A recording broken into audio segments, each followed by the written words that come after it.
여러분 한번 따라할까요? 믿음은 전진해야 합니다. 한 번 더 합시다. 믿음은 전진해야 합니다. 여러분 2016년도도 이제 얼마 남지 않았죠. 정말 올 한 해 살아오시느라 너무 수고 많이 하셨습니다. 하나님께서 여러분들의 삶 가운데에 아마 어려운 일도 있었고 힘든 일도 있었지만 지금 이 자리에 앉아 있는 것이 하나님의 은혜임을 믿으시길 바랍니다. 이 믿음으로 주님 오실 때까지 하나님 바라보시며 살아가시는 여러분과 제가 되길 주의 이름으로 축원합니다. 여러분, 아무리 큰 배라도 바다에서 엔진이 고장나면 파도 치는 대로 조류가 흘러가는 대로 떠내려가게 되어 있어요. 그래서 수십 대의 비행기와 첨단의 장비와 무기를 장착한 항공모함도 정박할 때는 닷을 내려서 반드시 고정시켜야 됩니다. 그렇지 않으면 어디로 떠내려갈지 몰라요. 이처럼 예수님을 구주로 믿는 믿음도 똑같습니다. 우리가 예수님 믿는 믿음, 그 믿음이 항상 고정되어서 잘 박힌 못처럼 고정되어 있는 것이 아니라 때로는 신앙이 좁아지기도 하고 때로는 신앙이 퇴보되기도 하는 것입니다. 그래서 어제는 믿음으로 굳건하게 섰는데 오늘은 약해지기도 하고 오늘은 믿음이 안 좋았는데 내일은 세상을 이기는 믿음으로 성장하는 경우를 보게 됩니다. 아시다시피 저는 1996년 11월 달에 우리 부산 북교에서 전도사로 사역을 시작했습니다. 전도사, 강도사 5년의 사역을 하고 2001년도에 뉴질랜드에 있는 바이블 칼리지에서 3년 공부를 하고 2004년에 우리 부산 북교회에 다시 부목사로 왔습니다. 그때 교회 다시 와서 보니까 이전처럼 열심히 신앙생활 하시며 봉사하시는 분이 있는가 하면 안 보이시는 분들이 있었습니다. 그리고 난 뒤 이번에도 뉴질랜드로 떠난 지 6년 만에 다시 돌아와서 보니 여전히 그 자리에서 충실하게 열심히 봉사하시는 분이 있는가 하면 또 그 자리에 계셨던 분이 보이지 않는 분이 있어서 한편으로 안타까운 마음이 있습니다. 그래서 고린도전서 10장 12절에 이렇게 말씀합니다. 다 같이 한번 읽어볼까요? 그런즉 선줄로 생각하는 자는 넘어질까? 한번 더 읽어볼까요? 그런즉 선줄로 생각하는 자는 넘어질까 조심하라. 내가 믿음이 오늘 좋다고 내일 더 좋은 믿음으로 나아가야 되는데 그렇지도 않을 수 있기 때문에 항상 내 믿음을 점검하고 돌아보고 진보하는 믿음으로 달려가야 됩니다. 주님이 오실 때까지 변질되지 않고 왜곡시키지 않고 주님이 원하시는 그 믿음으로 칭찬받는 믿음으로 달려가시는 여러분과 제가 되길 주의 이름으로 축원합니다. 한 번 더 따라합시다. 믿음으로 전진합시다. 믿음으로 진보합시다. 사실 제가 오늘 본문의 제목을 믿음은 진보해야 합니다 라고 썼는데 요새 시국이 워낙 좀 어려운 시국이 되어서 진보라는 단어를 전진으로 바꾸었습니다. 그런데 제가 수요일 빌립보서 강의를 하면서도 말씀드렸다시피 이 진보라는 헬라의 뜻이 재미가 있어요.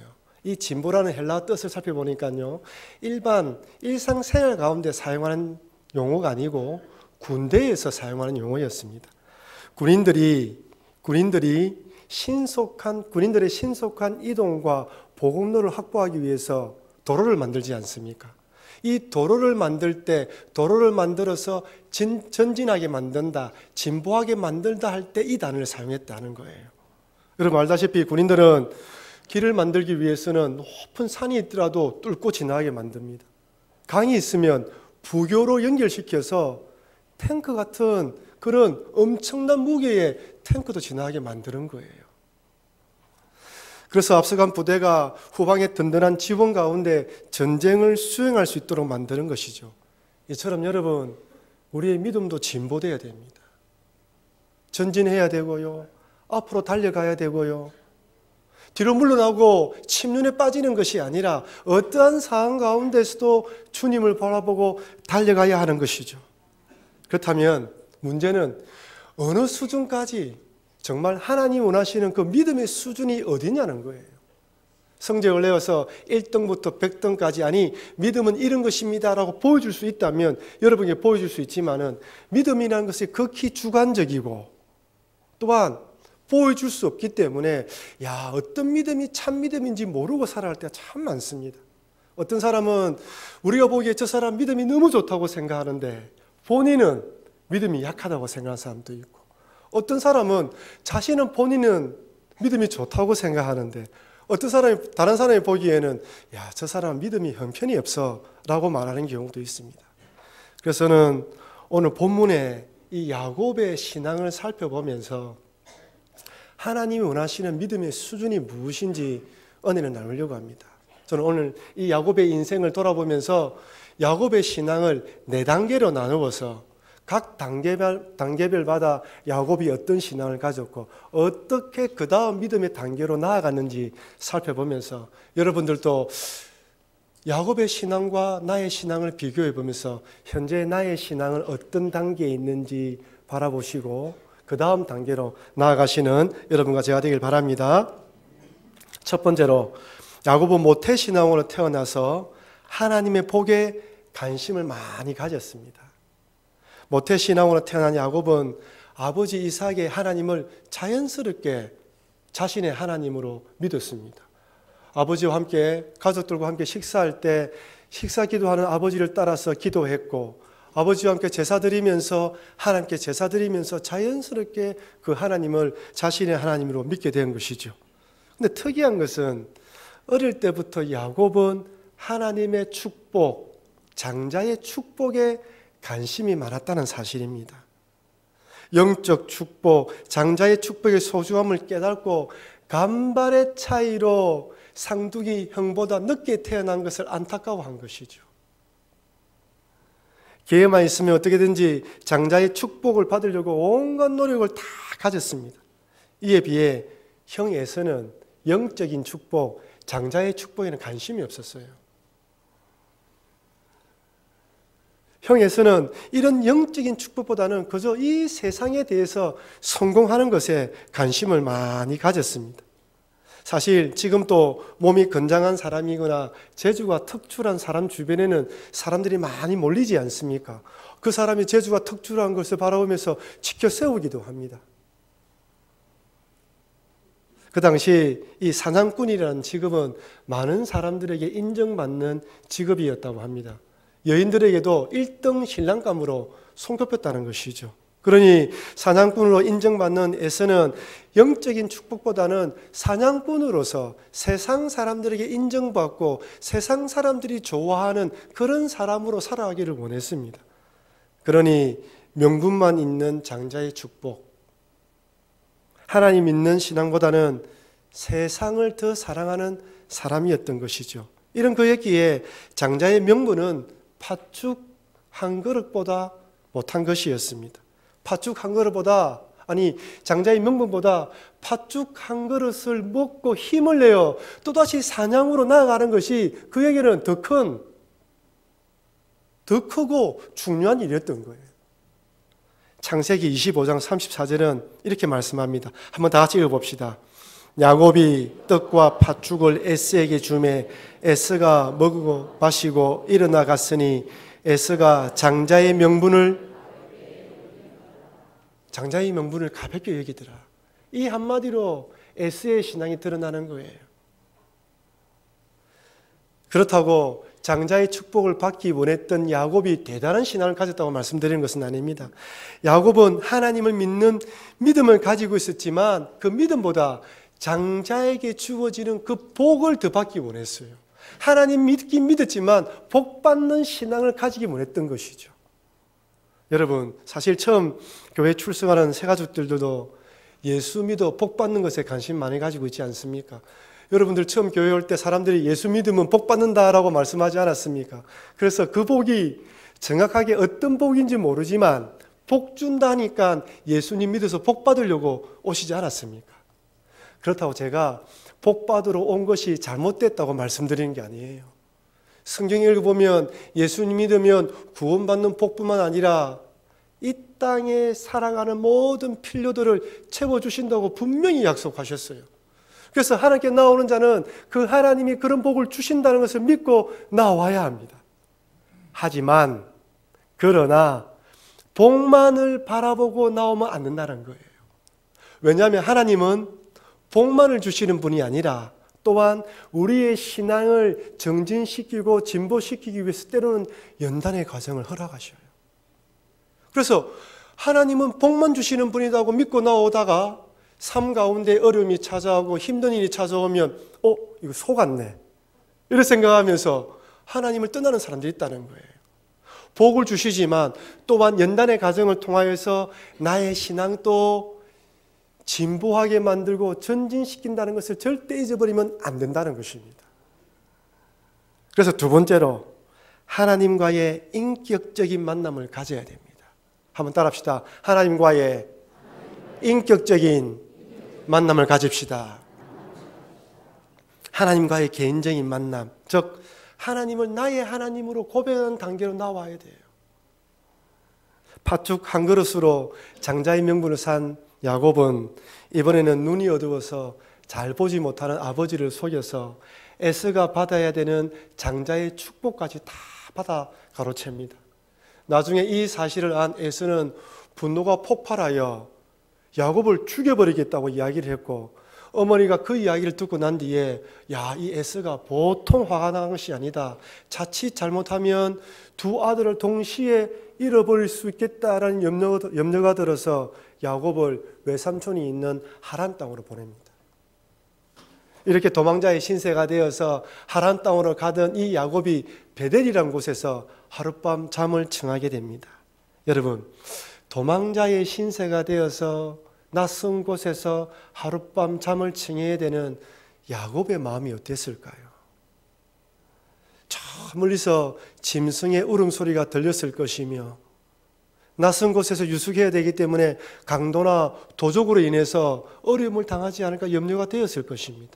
그 밤에 아무리 잠자리에 들려고 해도 깊이 잠들지 못하고 이런 생각 저런 생각, 과거의 일들에 대해서 후회하기도 했을 것이며 불투명한 미래에 대해서 염려하며 걱정하면서 자기 인생이 어떻게 펼쳐질지 걱정하는 그런 밤을 보냈을 것입니다.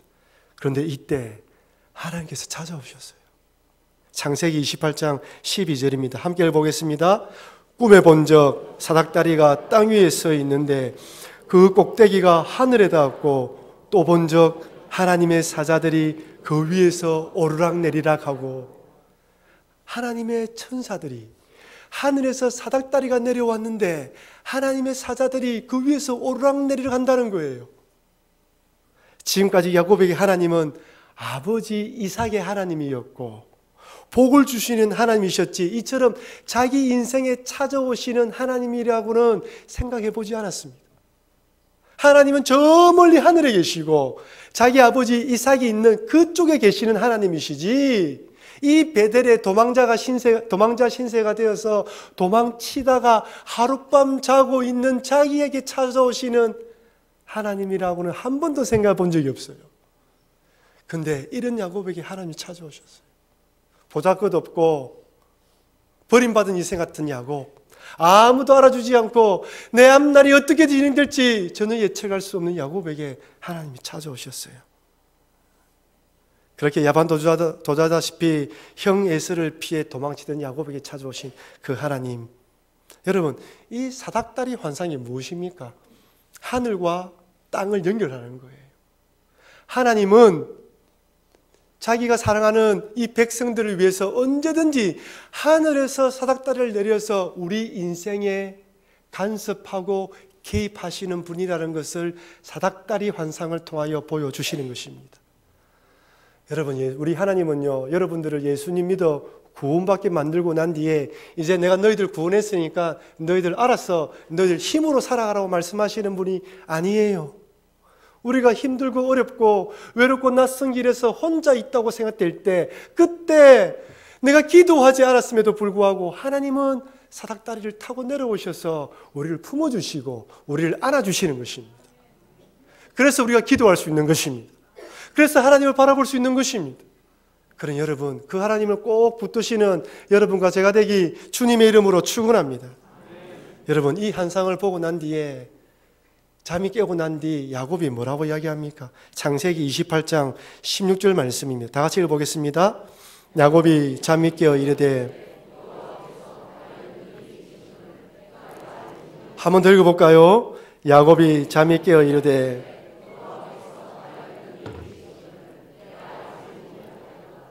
여호와가 어디 있다고요? 여기 계신다는 거예요.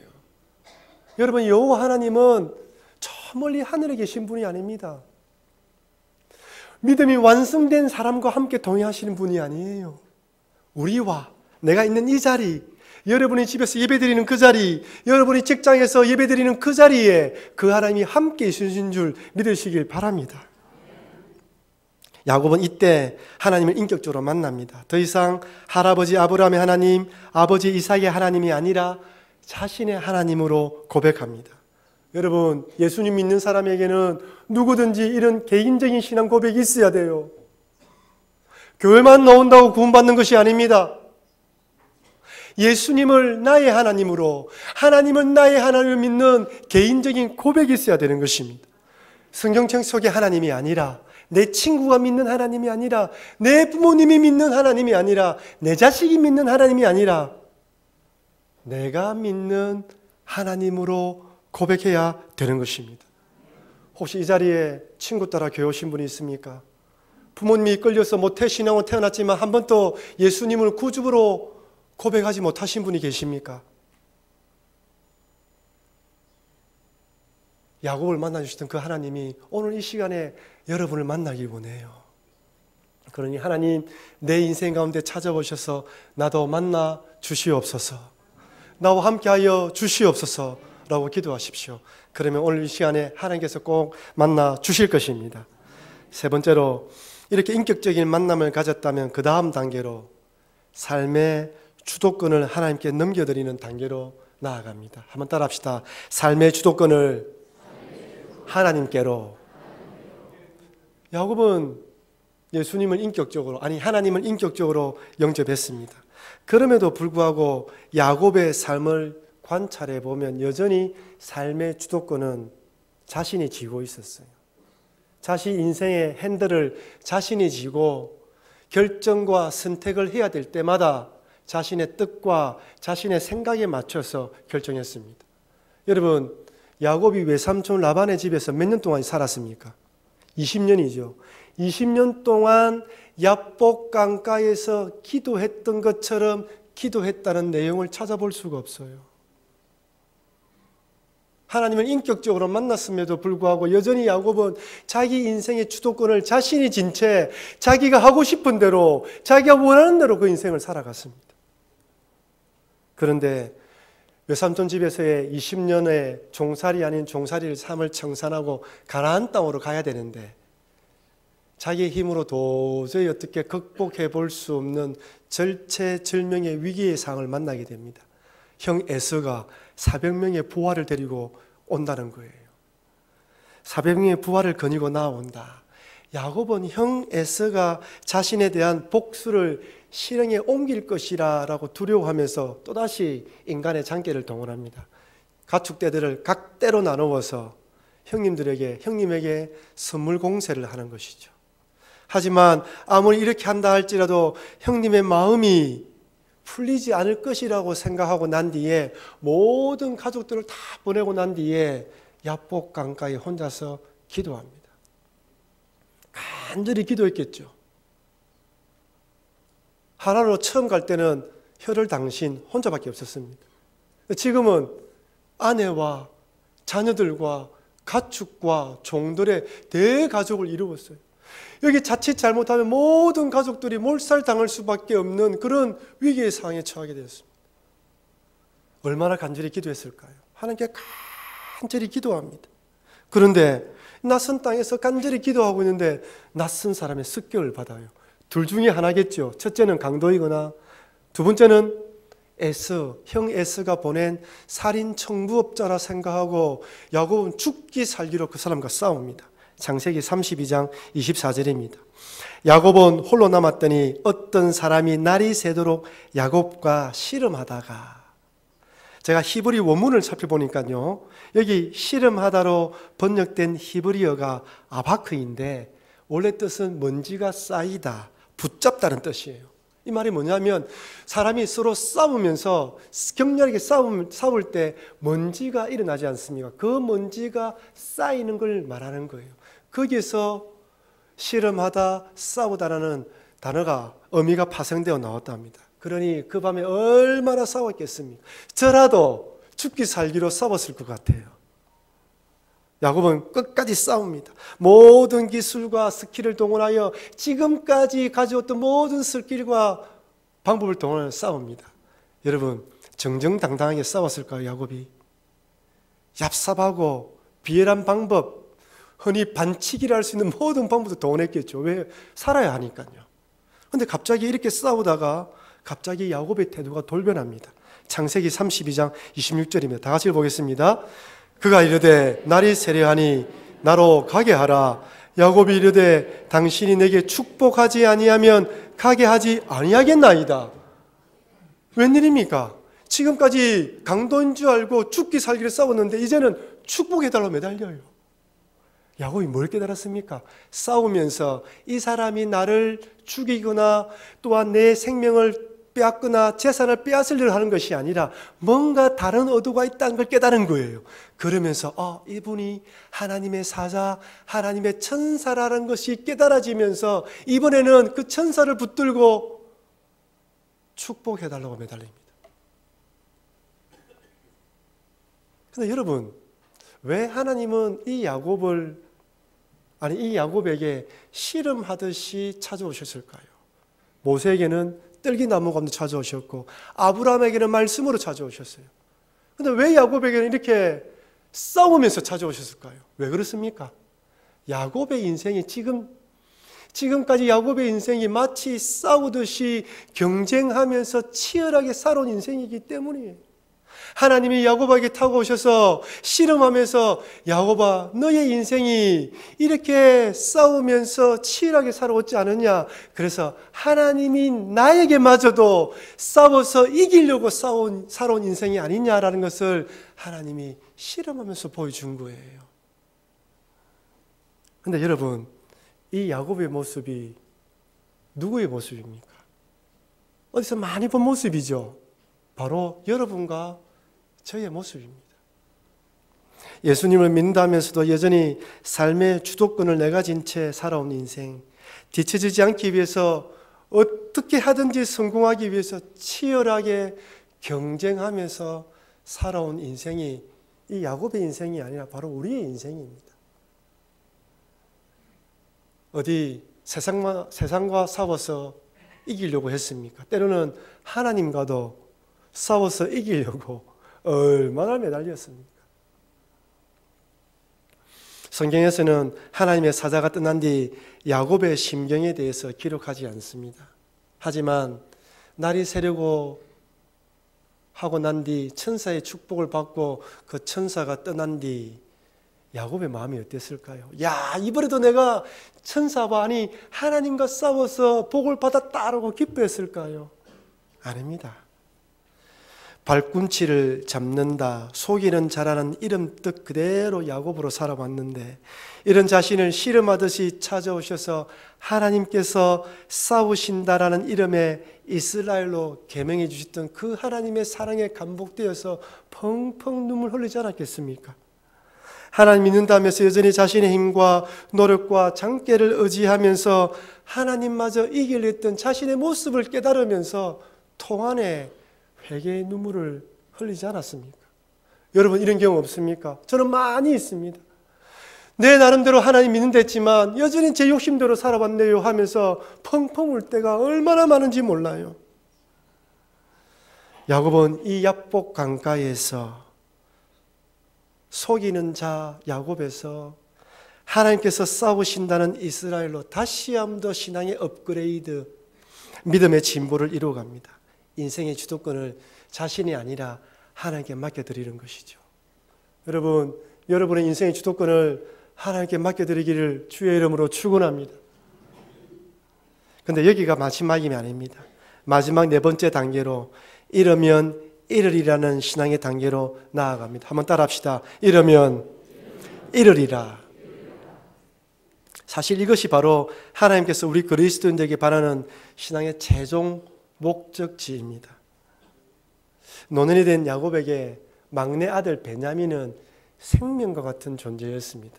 자신이 사랑하는 아내 라헬에게서 2명의 아들이 태어났는데 첫째 아들 요셉은 광야에 형을 만나러 갔다가 짐승에 잡혀 죽었다는 소식을 듣게 되었고, 마지막으로 태어난 베냐민은 그 아내가 광야길에서 이 아이를 낳다가 죽었습니다. 그러니까 이 베냐민은 라헬에게서 낳은 유일한 아들일 뿐 아니라 이 야곱에게는 생명 같은 아들이나 다름이 없습니다. 그러니 특별하게 각별하게 보았던 것이죠. 다른 아이들도 요셉이 없어지고 난 뒤에 베냐민을 가까이 챙겨보는 아버지의 마음을 이해했습니다. 그런데 그 아들을 이제 품에서 떼어내어야 하는 결단을 해야 되는 순간이 찾아왔습니다. 가나안 땅에 기근이 들기 시작한 거예요. 도저히 이제 가지고 있는 음식으로는, 가지고 있는 곡식으로는 먹을 수 없게 되자 애굽으로 아들들을 보내어서 곡식을 사오게 만듭니다. 노예로 팔아버린 요셉이 애굽의 총리가 되었을 것이라고는 꿈에도 생각하지 않았던 이 형들은 애굽으로 내려가게 되었고, 이 형들을 단번에 알아본 요셉은 형들을 스파이로 몰아세웁니다. 그리고 난 뒤에 시므온을 볼모로 잡고 베냐민을 데려오지 않으면 다시는 나를 보지 못할 뿐만 아니라 이 시므온도 풀어주지 않겠다고 협박을 합니다. 곡식 사러 왔다가 졸지에 스파이로 몰리고 시므온은 볼모로 잡히고 동생마저 데려오지 않으면 안 되는 형편이 된 것이죠. 야곱은 기로했었습니다. 베냐민을 애굽으로 보내야 할 것인지 아니면 기근 가운데 다 굶어 죽어야 할 것인지. 저는 이 아버지 야곱의 마음을 충분히 이해할 수 있습니다. 스파이로 몰려 이 시므온이 볼모로 잡혀 있는데 이 베냐민까지 내보낸다면 어떤 일이 벌어질지 모르잖아요. 그러니 도저히 안전이 보장되지 않는 그 애굽으로 이 베냐민을 보낼 수가 없는 거예요. 이렇게 머뭇거리고 있는 사이에 창세기 43장 1절에 보면 그 땅에 기근이 더 심해집니다. 애굽에서 자그마하게 얻은 그 곡식이 점점점 다 떨어져 가면서 이제는 진짜 결정해야 될 때가 되었습니다. 아들들 보고 다시 애굽으로 내려가라고 하니까 아들들은 베냐민을 데려가지 않으면 절대로 안 됩니다, 아버지 하고 이야기를 합니다. 창세기 43장 5절입니다. 아버지께서 만일 그를 보내지 아니하시면 우리는 내려가지 아니하리니 그 사람이 우리에게 말하기를 너희의 아우가 너희와 함께 오지 아니하면 너희가 내 얼굴을 보지 못하리라 하였음이니이다. 내 얼굴을 보지 못한다. 너희들만 왔으면 안 된다는 거예요. 베냐민을 보내지 않으면 돈이 있어도 곡식을 구할 수 없게 되자 베냐민을 보내기로 결단합니다. 43장 13절 14절입니다. 같이 한번 읽어보겠습니다. 내 아우도 데리고 떠나 다시 그 사람에게로 가라. 전능하신 하나님께서 그 사람 앞에서 너희에게 은혜 베푸사 그 사람으로 너희 다른 형제와 베냐민을 돌려보내게 하시기를 원하노라. 내가 자식을 잃게 되면 이러리로다. 나에게 정말 소중하지만 전체를 위해서 내가 포기하겠다는 거예요. 기꺼이 포기하겠다는 거예요. 마치 에스더가 자기 민족을 위해서 죽으면 죽으리라는 믿음으로 나아갔던 것처럼 야곱은 베냐민을 내어주십니다. 아마 야곱에게 이 베냐민은 요셉을 지켜주지 못해서 요셉이 죽었다는 그 죄책감 때문에 그래서 더더욱 이 베냐민을 품에 두고 마음에 두고 가까이 두고 지켜주려고 했는지도 모릅니다.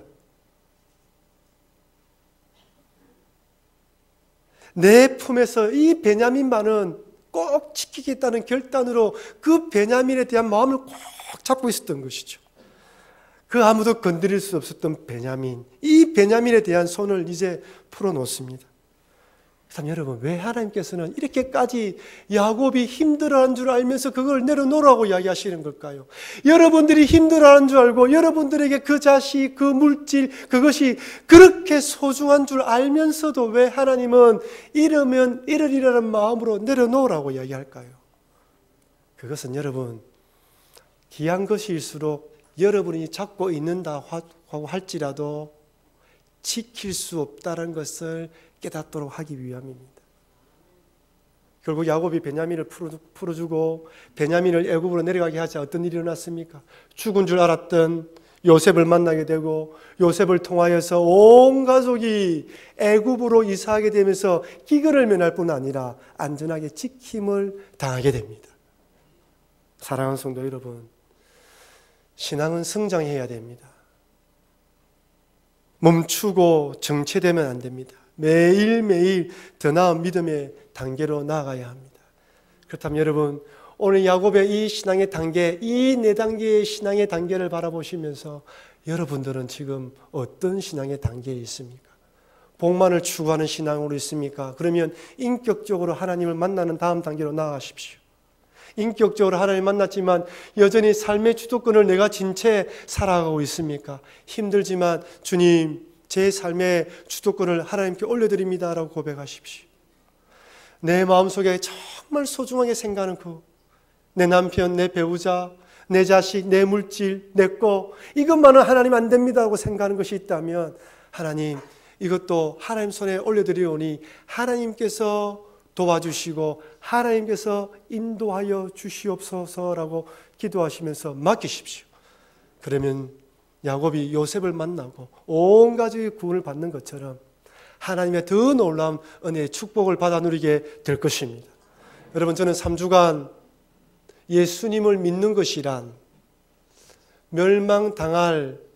죄로 멸망당할 나를 예수님께서 십자가에 돌아가셔서 구원해 주셨고 그 예수님을 구주로 영접하는 것이라고 말씀드렸습니다.